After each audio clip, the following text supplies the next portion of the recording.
Hi mga kateki!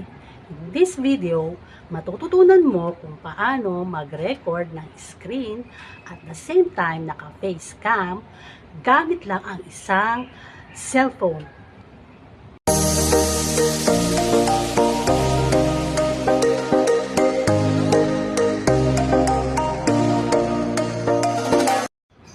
Hi guys! Welcome back to my channel.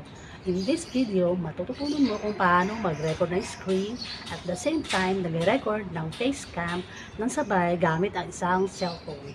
Kung bago ka pa lang sa channel ko, please subscribe and hit the notification bell para ma-notify ka sa mga bagong updates na video na i-upload ko.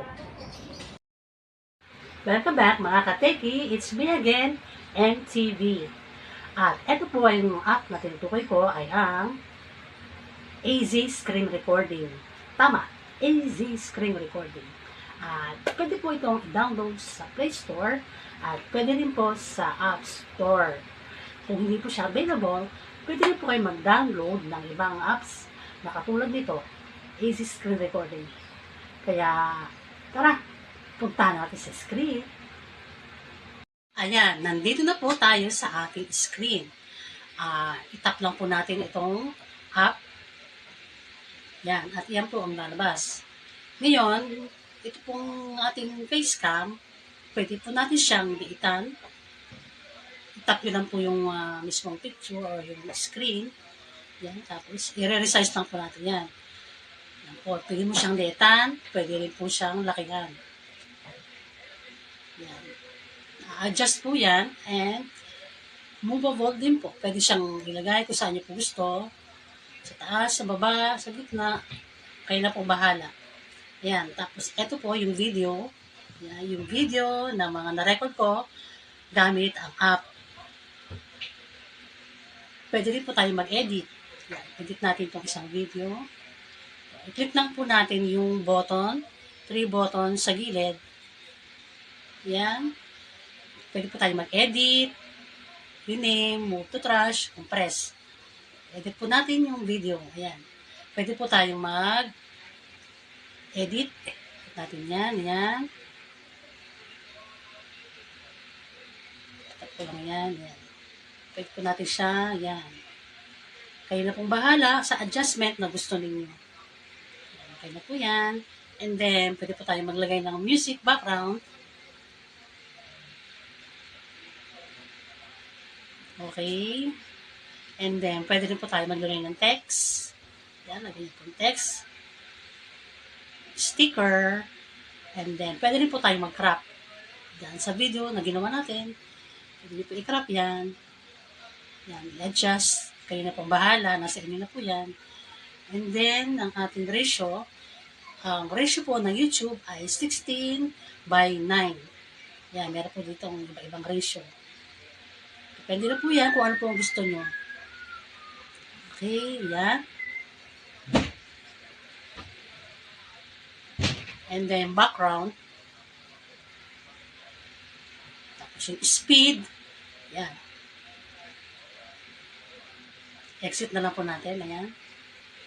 Ito naman po yung ating mga images na screenshot gamit ang app. Ayan. Edit po tayo ng picture. Ayan. Pwede po tayong mag-crop. Kakrap po natin yan. Adjust po natin kung ano po yung size na gusto natin o yung gusto natin i-crop. Okay? So, ayan. Nakrop na po siya. Ayan. Back po natin. Back. Ito po ang tools. Ayan. Meron siyang edit video, edit image, compress video, Wi-Fi transfer, more apps, and trading games. Anyway, kung mahilig po kayong mag-live stream, pwede niyo pong gamitin itong app na to. Tapos sa settings, o yung settings, yung audio, yung mic. Dapat naka-on po yan para narinig po yung inyong pagre-record. Tapos ito po yung camera.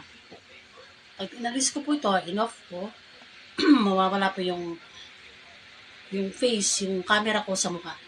Yan. Tapos ibabalik ko po yan. Ayan, magpa-flash na po sa screen. Tapos ito po yung sinasabi ko, yung live stream. Habang naglalaro kayo ng games, pwede po kayo mag-live stream gamit itong app. And then, ayan po. Tapos, kung meron po kayong mga nakikitang mga ads, okay lang po yan kasi ginagamit po natin itong app na to ng libre. Ayan guys, napakadali at napakasimple lang, di ba? Kayang-kayang gawin. Sa tulong ng app, kaya mo na mag-record ng screen at the same time, naka-face cam. So guys, hanggang dito na lang. I hope na nakatulong sa iyo ang video na to. At don't forget to subscribe and like this video kung bago ka pa lang sa channel ko para lagi kang updated sa mga videos na i-upload ko tulad dito. Kaya, thank you for watching. See you next time. Bye!